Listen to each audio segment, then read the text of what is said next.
예수님은 예루살렘에 오르시게 되는 것은 결국 죽으러 가시는 겁니다. 그래서 오늘 본문 바로 앞에 있는 지난주 누가복음 19장 27절에 보니까 예수님이 왕이 되는 것을 원하지 않는 자들, 그들에게 주님은 다 끌어다가 죽이라 그렇게 말했습니다. 무슨 말이냐면 예수를 왕으로 알지 못하고 예수님 왕됨을 방해하는 사단마귀의 권세를 진멸하라는 주님의 명령, 주님의 단호한 말씀을 하십니다. 다시 말해 예수님께서 예루살렘에 가시는데 그들은 예수를 잡아 죽이려는 사람들이죠. 그런데 그런 죽을 줄 알고도 오늘 본문에 보면은 예수님께서 드디어 예루살렘에 올라가시는 모습을 보여줍니다. 예루살렘 본래 평화의 도시였습니다. 예루살렘, 샬롬의 도시라는 뜻입니다. 샬롬, 평화의 도시. 거기에 겸손의 왕이신 예수님께서 낙이 타고 입성하는 거예요. 이제 2월 우리 셋째 주 되면은 수요일이 제2수요일로 출발하여 사순절로 접어듭니다. 이 내용은 사실 종료주일에 우리가 이 본문인데 제가 강의 설교 때문에 이 누가복음을 쭉 하는데 우리는 미리 주님의 이 순환과 십자가 또 주님의 놀라우신 구원의 은총, 그분이 우리의 구원자 되심을 보게 됩니다. 이 평화의 도시 예루살렘에 나귀를 타신 겸손하신 왕 예수님이 입성하는데 우리 알다시피 개선장군들, 왕들, 전쟁에 승리한 그런 영웅들은 개선물 돌을 때 백마를 타고 아주 막 군대를 거느리고 위용 있고 화려하게 입성하잖아요. 오늘 인류 구원의 주님이신 왕 대신 예수님의 입성은 매우 초라한 나귀 새끼를 타고 들어가시는 이 모습은 우리가 볼 때 초라하지만은 주님은 구약에 예언된 대로 겸손의 왕으로 입성하는 걸 보지요. 당시 예루살렘은 평화의 도시라는 이름에 맞지 않게 극심한 종교적 타락과 편법과 불법이 판치는 죄악으로 가득한 도시. 지금 들어가서 결국은 성전에서 장사하는 이 모든 걸 둘러엎으시지 않습니까? 종교가 타락함을 보여주는 거예요. 하나님이 간대었고 하나님을 이용하여 돈벌이하는 사람들, 종교 지도자들에게 그냥 채찍을 가하셨던 예수님의 모습을 볼 때에 이 당시에 바로 예루살렘은 평화의 도시, 하나님께는 평화, 하늘에는 평화, 더 높으신 영광이 임하는 오늘 이 찬양과 경배가 있을 수 있는 도시여야 하는데 그것이 되지 못하고 죄악이 가득한 곳이 되었습니다. 죄를 무너뜨리기 위해서 죄악의 중심으로 들어가시는 예수님, 모든 죄악을 이기기 위해서 나귀를 타신 겁니다. 이러한 예수님의 삶은 철저한 자기 비움에서 비롯된 거예요. 헬라어로 케노시스란 말이 있습니다. 이것은 자기를 비운다. 예수님께서는 빌립보 2장 5절에 보면은 그는 근본 하나님의 본체시나 하나님과 동등됨을 취하지 않으시고 도리어 자기를 비우고 내려놓고 더 내려놓고 더 비우시는 자기를 종의 행철, 자기를 비우시고 종의 행철을 가시고 죽기까지 복종하시니 곧 십자가에 죽으심이라. 철저히 자기 비움의 모습을 보이는 그 출발점이 예루살렘 입성이었단 말이죠. 업신여김을 받을 줄 뻔히 알면서도 그 낮은 자리로 스스로 내려가시고 더 내려가서 십자가에 죽으시고 심지어는 저 지옥까지 내려가시는 무덤에 이르시는 주님을 보죠. 그래서 인간의 죄와 허물을 소멸시키는 능력이 결국은 낮아짐, 비우심, 그 상징인 십자가에서 우리의 구원을 이루심을 보게 되는데 오늘 예루살렘 입성은 십자가를 지러 들어가시고 죽으러 들어가시는 그런 정말 결단의 시간인데 오늘 28절 우리가 보게 되면은 28절 한번 읽어볼까요? 시작.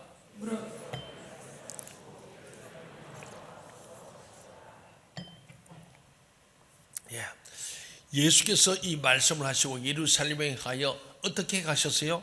앞서서 가시더라. 주님은 죽을 줄 알고 계세요. 이제 6월절에 오면은 내가 최후 만찬을 하고 그 다음에 감람산에서 붙들려서 죽는다. 근데 그 감람산을 가시는 거거든요. 게시반에 감남산에 게시반에 동산 벳박의 동산이 여러 동산들이 얼망졸망 있는데 드디어 예루살렘에 앞서서 가셨어요. 는 예수의 왕되기를 원치 않는 자들, 그 원수들이 버글버글한 곳이 예루살렘인데 그곳을 직접 정면 돌파하시는 예수를 보죠. 거기에서 십자가에 달려 죽을 겁니다. 이 감람몬이라는 산의 벳바게와 베다니에 가까이 왔을 때 그는 제자 중 둘을 보내시면서 말씀합니다. 30절 같이 한번 볼까요? 시작. 이르시되 너희는 맞은편 마을로 가라. 그리로 들어가면 아직 아무도 타보지 않은 나귀 새끼가 매여 있는 것을 보리니 풀어 끌고 오라. 예, 이건 지금 아무도 눈에 보이는 일이 아닙니다. 보이지 않는데 예수님께 신적 권위를 가지고 맞은편 마을로 가보라.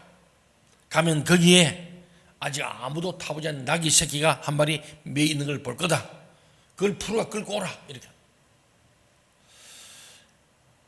이런 예수님의 신적 지식, 권위를 증거하는 거죠. 예수님은 아무도 타보지 않은 그 나귀 새끼를 아셨고 그걸 이미 보셨고 그것을 풀어서 끌어오라고 지시하셨습니다. 이 사건에서 우리는 예수님의 신적 바로 영광을 보는 거예요. 오늘 제가 제목을 내 눈 주의 영광을 보내. 우리는 예수 믿는 사람은 주님의 영광의 이 장면을 봐야 됩니다.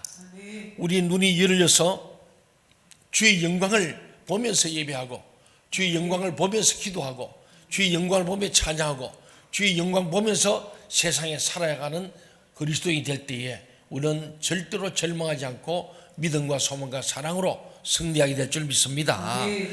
예수님은 나귀 새끼를 타고 예루살렘에 올라가기를 원하셨습니다. 그것은 구약 성경의 예언을 바로 성취하는 뜻도 있지만은 또 그의 겸손을 나타내십니다. 또 예수님이 다른 사람이 나귀 새끼를 타고 가신 것은 그가 가난한 삶을 사심을 보는 거예요. 그는 온 세상의 주인이시고 소유자이셨지만은 세상에서 나귀 새끼 한 마리 소유하지 않으신 정말 빈손, 빈몸, 자기 비움의 모습을 보여주고 있습니다. 31절 34절에 보면 주님께서 만일 누가 너에게 어찌하여 푸느냐 묻거든 말하기를 주가 서시겠다고 하라. 그렇게 31절을 말씀합니다. 보내심을 받은 자들은 가서 예수님이 말씀하신 대로 나귀 새끼와 그 주인을 만났죠. 그들이 나귀 새끼를 풀 때 그 주인들이 말합니다. 어찌하여 나의 나귀 새끼를 너희들이 풀어가려 하느냐. 33절 하반절에 말씀하죠. 그들은 그때 뭐라 했습니까?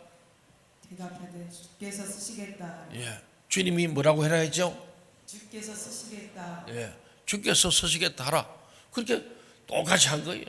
예수님 말씀하신 대로 나귀도 만났고 또 주인을 만나고 그 말도 듣게 되니까 예수님이 하신 말씀은 1.1도 틀림이 없는 거예요.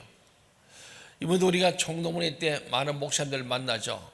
우리 장인들 총장님을 비롯하여 또 우리 총회장도 오시고 또 대선배들 총회장 하신 분들이나 총동회 하신 분들 선배들도 오시고 또 동기들도 만나고 후배들 만나야 되는데 목사님들이나 또 선교사도 많이 오셨어요. 선교사들이 한국에 가 있다가 그때 이제 동기도 만나고 또 스폰서도 구하고 이러기 때문에 총동회에 오십니다.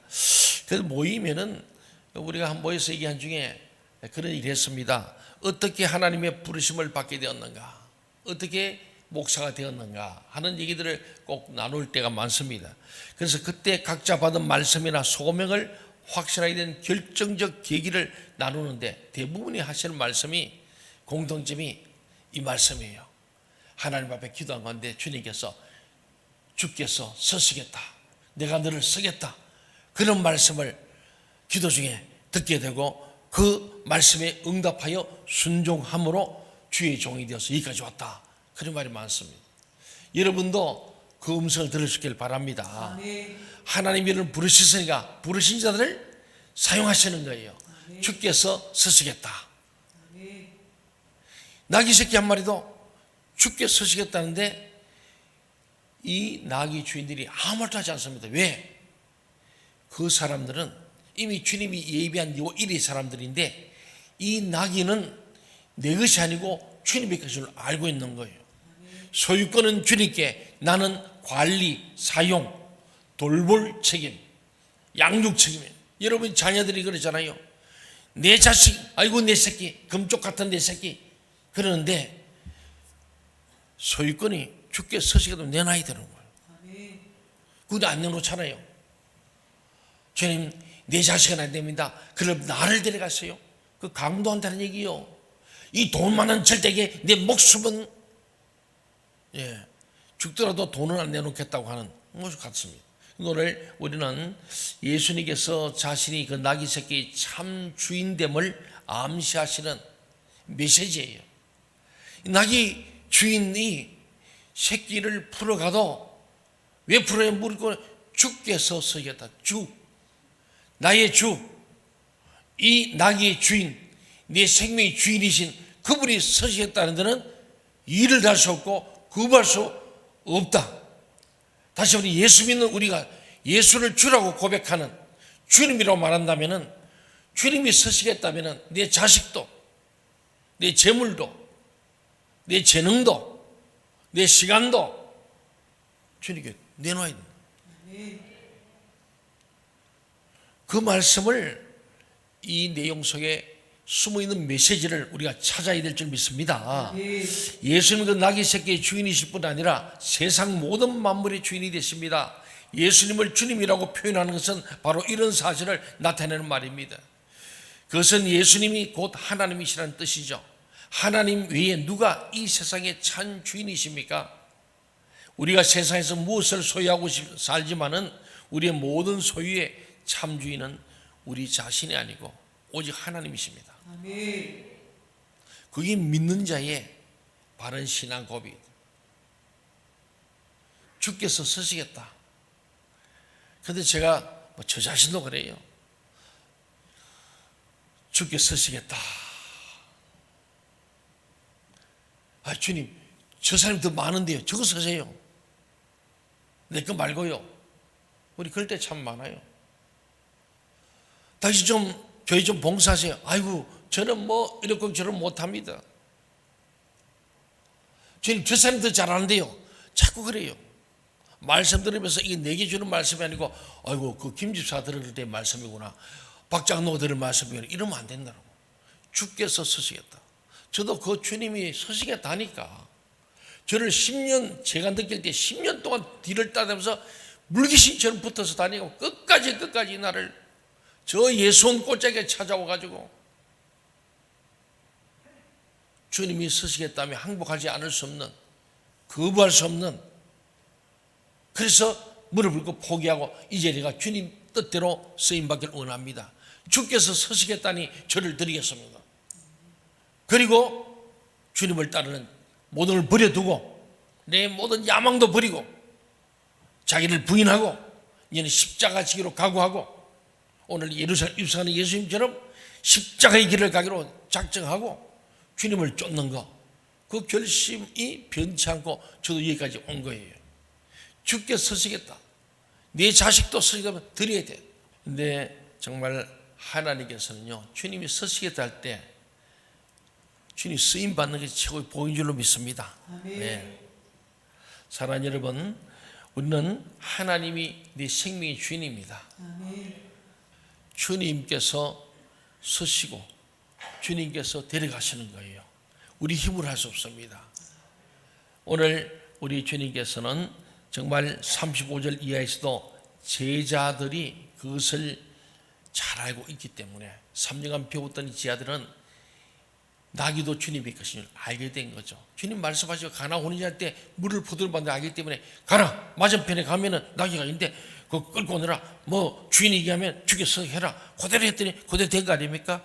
그래서 다시 한번 예수 그리스도의 왕 되심, 하나님 되심을 그들은 또 믿게 되는 과정이죠. 그래서 그들은 자기 겉옷을 벗어서 나귀 새끼 위에 걸쳐놓고 예수를 태우죠. 주께서 가실 때 그들은 자기들의 겉옷을 길에 펴니다.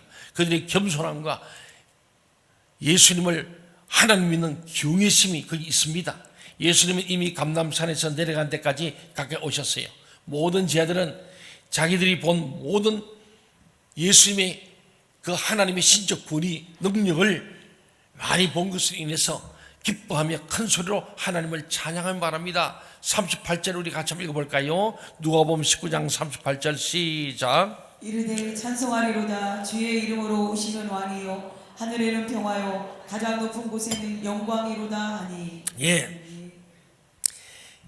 그들은 예수님께서 구약에 이은 스가랴 9장 9절에서 이 말씀이 나오죠. 이것에 대한 바로 메시아 약속된 왕이심을 믿었습니다.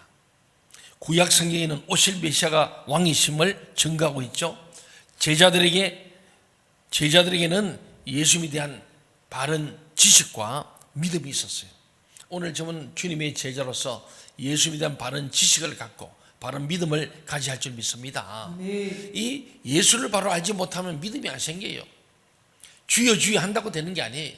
예수를 바로 아는 정말 이 신지식, 그리고 더 나아서 그에 대한 믿음, 예수님이 누구신지 알고 그 예수님이 나를 위한 주님을 믿는 믿음, 알파가 그리 중요한 거예요.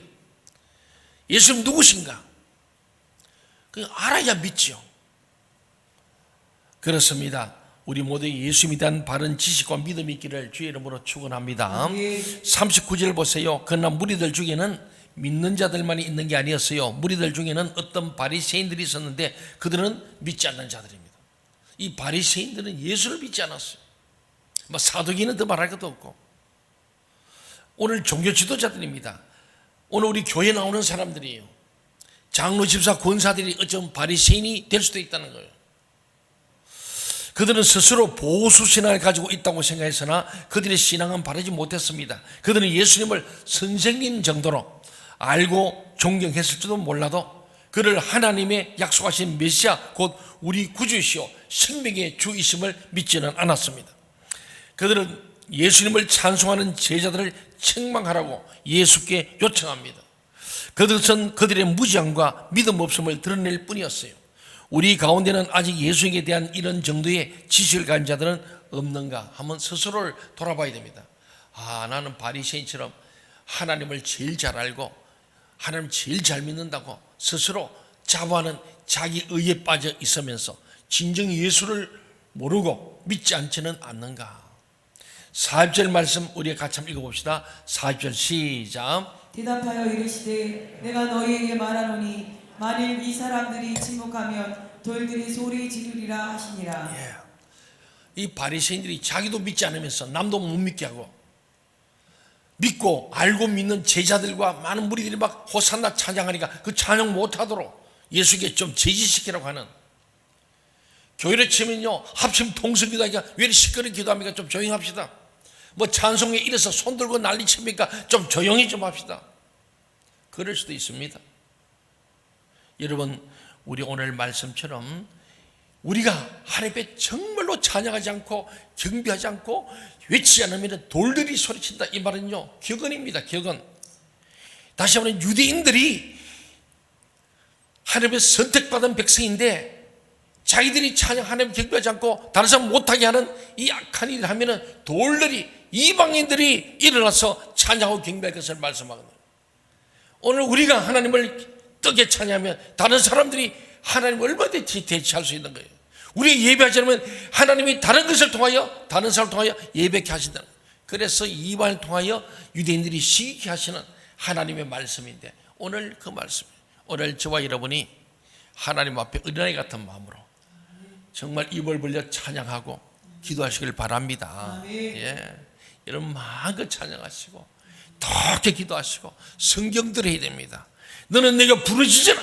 그럼 내가 내게 비밀을 보여주리라. 내가 나를 전심으로 온몸으로 찾고 나를 만나리라. 내게 와서 부르짖으라. 내가 응답하리라. 왜 못 부르짖어요? 사랑하는 여러분, 오늘 본문의 말씀을 요약하면 결론입니다. 첫째는 예수님은 하나님이 보내신 메시아, 곧 우리 주, 우리의 왕이십니다. 아멘. 그리고 두 번째는 우리는 하나님의 은혜를 받아 겸손히 주 예수를 영접하고 기쁨으로를 찬양해야 합니다. 아멘. 정말 주님이 내 마음에 오면, 주님이 내 안에 오실 때 그 기쁨을 감당해요. 주의 영광을 보는데 어떻게 가만히 있겠습니까? 기뻐 뛰며 호산나 외치는 거예요. 그런데 바리새인 같은 잘못된 신앙인들은 입 다물게 해라, 찬송 못 부르게 해라. 오늘 그는 막이 가는 거예요. 이들이 바로 누구냐? 예수님 왕 되는 것을 반대한 자들 끌어다 죽이라는 사람들에 해당된 부분이에요. 마지막 세 번째는 우리 중에 바리새인들처럼 예수님에 대해 잘못된 생각을 가진 자들이 있다면 오늘 이 시간 그 생각을 버리시고 바꾸시기를 바랍니다. 그렇습니다. 우리 주님께서 정말로 이 땅에 우리를 구원하러 오신 주님이시고 오늘 제목처럼 내 눈 주의 영광을 그 주님의 하나님 되심을 왕 되심을 전지전능하심을 무수부지하심을 눈으로 보는 저와 여러분들이 다 될 수 있기를 주의 이름으로 축원합니다.